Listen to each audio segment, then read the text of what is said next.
What's up guys, it's Bucky. Welcome to your 15th Java tutorial, and in this tutorial I'm going to be teaching you guys how to use methods with parameters.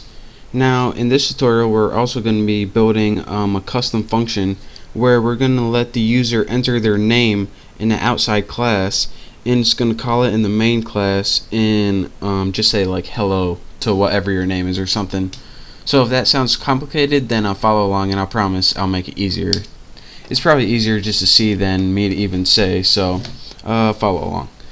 So again, we have our main apples class with our main function or method in here, and we have our outside tuna class with the method that we call.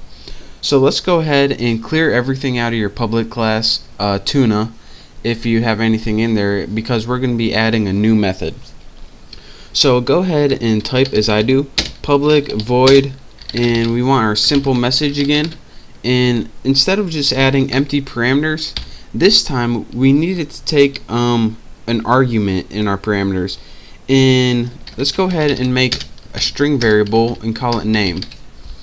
So again, anytime you have something in your parameters is called an argument. An argument or extra parameter data is pretty much any extra information that the method needs in order to work. So let me show you guys what this method actually does, and you'll see why it needs extra data.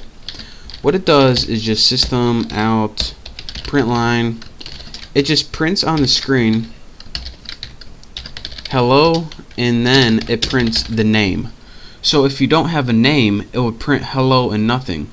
So again, an argument is any extra information that the program needs to run. So again, what this is going to do is print hello and then your name. So before we use it, we need to do a couple stuff to our main function. Of course, to enter our name, we need to import the scanner, or else we have no way of importing data to Java. So go ahead and import java.util.scanner, and this is going to allow us to use a scanner so we can give information to our program. Next, we need to make a scanner object, so let's go ahead, scanner, name it input, new scanner, and I believe that I taught you guys how to do this in the last tutorial, so you should know what I'm doing. System in, and that's that for that line. That makes that we can use the scanner. Next, go ahead and do what we did last time and create a tuna object so we can use this object to get the information from the tuna class. We just need that empty parameters.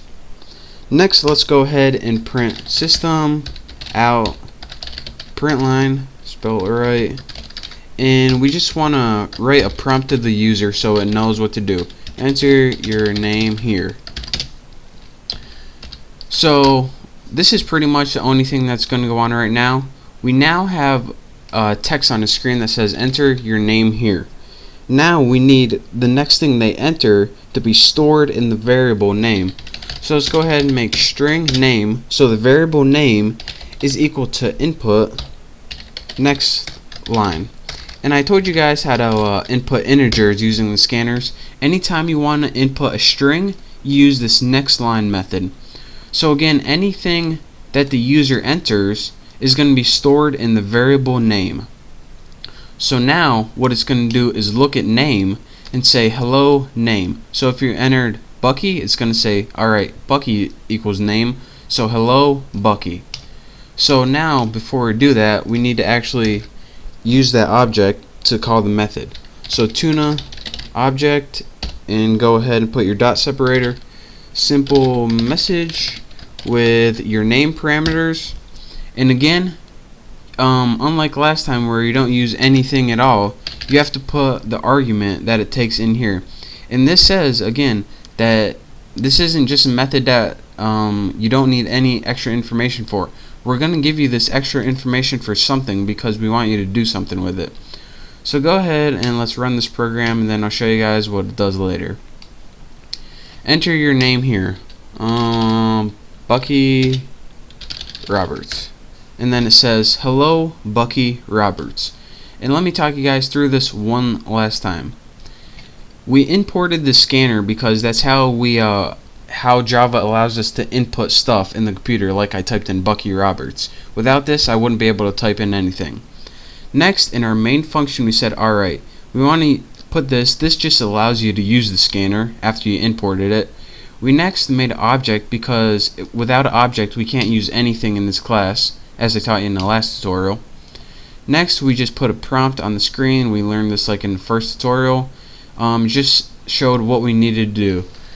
Next, we put, alright, we have a variable called name. We want this to be equal to anything we type in. And that's so if you have different users that are using this program, it doesn't just type the same message. You can use it for a bunch of different users no matter what they type in for their name. Next, we said, alright, in the class Tuna, use a method called SimpleMessage that takes an argument of name. So it's going to go look at all the classes, find the one called Tuna, and find the method that's called SimpleMessage, and do whatever it says to do. And what this method says to do is say, alright, take a variable called name, which we already had, we just gave it to it, and then just print out hello, whatever the name is. So it says, alright, hello, Bucky Roberts.